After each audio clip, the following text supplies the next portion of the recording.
either through direct ownership or advertising. They control most of our politicians because they finance their campaigns either through their corporations or through personal contributions that come out of the corporations.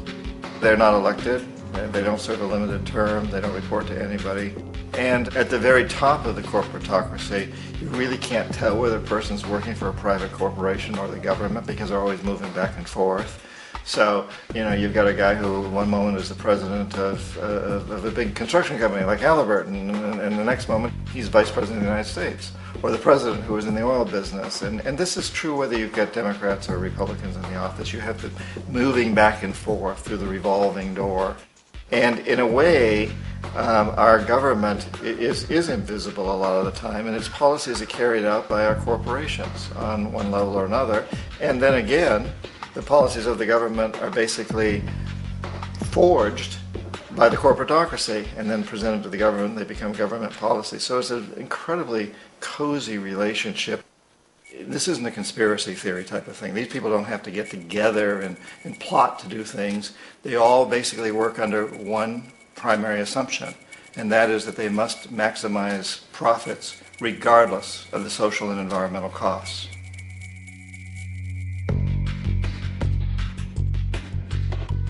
This process of manipulation by the corporatocracy through the use of debt, bribery, and political overthrow is called globalization. Just as the Federal Reserve keeps the American public in a position of indentured servitude through perpetual debt, inflation, and interest, the World Bank and IMF serve this role on a global scale. The basic scam is simple. Put a country in debt either by its own indiscretion or through corrupting the leader of that country, then impose conditionalities or structural adjustment policies, often consisting of the following. Currency devaluation. When the value of a currency drops, so does everything valued in it. This makes indigenous resources available to predator countries at a fraction of their worth. Large funding cuts for social programs. These usually include education and healthcare, compromising the well-being and integrity of the society, leaving the public vulnerable to exploitation. Privatization of state-owned enterprises. This means that socially important systems can be purchased and regulated by foreign corporations for profit. For example, in 1999, the World Bank insisted that the Bolivian government sell the public water system of its third largest city to a subsidy of the U.S. corporation Bechtel. As soon as this occurred, water bills for the already impoverished local residents skyrocketed. It wasn't until after a full-blown revolt by the people that the Bechtel contract was nullified. Then there is trade liberalization, or the opening up of the economy through removing any restrictions on foreign trade. This allows for a number of abusive economic manifestations, such as transnational corporations bringing in their own mass-produced products, undercutting the indigenous production and ruining local economies. An example is Jamaica, which, after accepting loans and conditionalities from the World Bank, lost its largest cash crop markets due to competition with Western imports.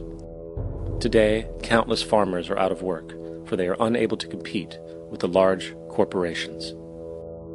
Another variation is the creation of numerous, seemingly unnoticed, unregulated, inhumane sweatshop factories, which take advantage of the imposed economic hardship.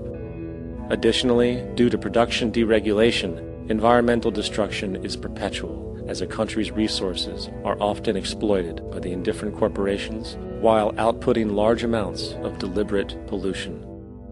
The largest environmental lawsuit in the history of the world today is being brought on behalf of 30,000 Ecuadorian Amazonian people against Texaco, which is now owned by Chevron. So today it's against Chevron, but for activities conducted by Texaco.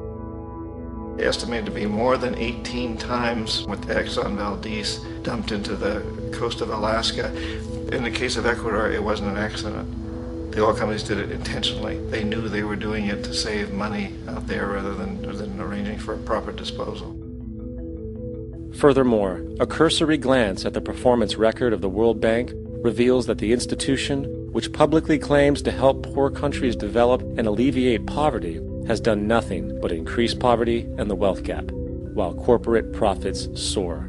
In 1960, the income gap between the fifth of the world's people in the richest countries versus the fifth in the poorest countries was 30 to 1. By 1998, it was 74 to 1. While global GNP rose 40% between 1970 and 1985, those in poverty actually increased by 17%.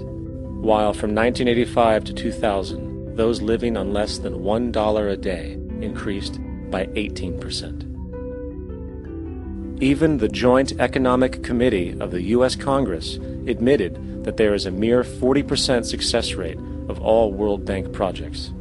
In the late 1960s, the World Bank intervened in Ecuador with large loans. During the next 30 years, poverty grew from 50% to 70%.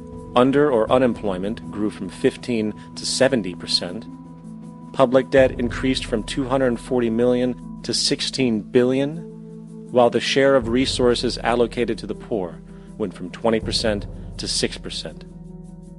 In fact, by the year 2000, 50% of Ecuador's national budget had to be allocated for paying its debts. It is important to understand the World Bank is, in fact, a U.S. bank supporting U.S. interests, for the United States holds veto power over decisions, as it is the largest provider of capital. And where did it get this money? You guessed it. It made it out of thin air through the fractional reserve banking system. Of the world's top 100 economies, as based on annual GDP, 51 are corporations, and 47 of that 51 are U.S.-based.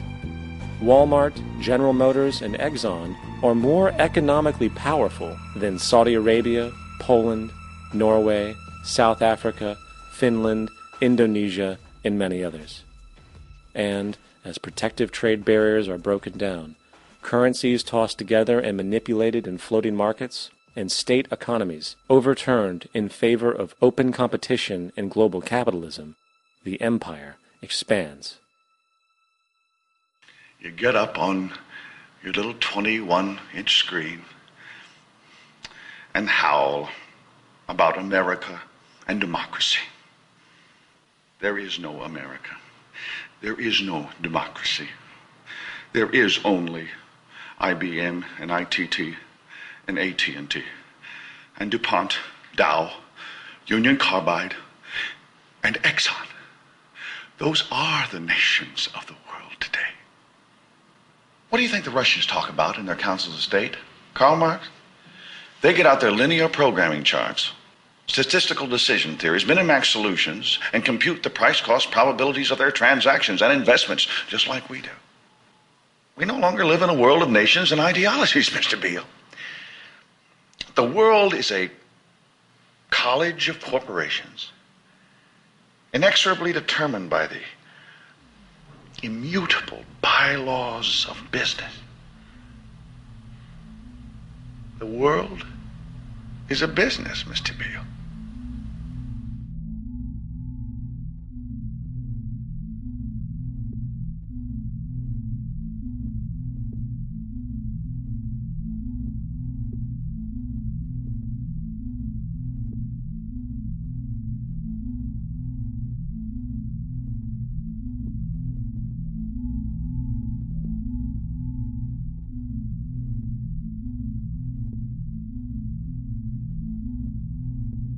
The world is being taken over by a handful of business powers who dominate the natural resources we need to live while controlling the money we need to obtain these resources. The end result will be world monopoly, based not on human life, but financial and corporate power. And as the inequality grows, naturally more and more people are becoming desperate. So the establishment was forced to come up with a new way to deal with anyone who challenges the system. So they gave birth to the terrorist. The term terrorist is an empty distinction, designed for any person or group who chooses to challenge the establishment. This isn't to be confused with the fictional Al-Qaeda, which was actually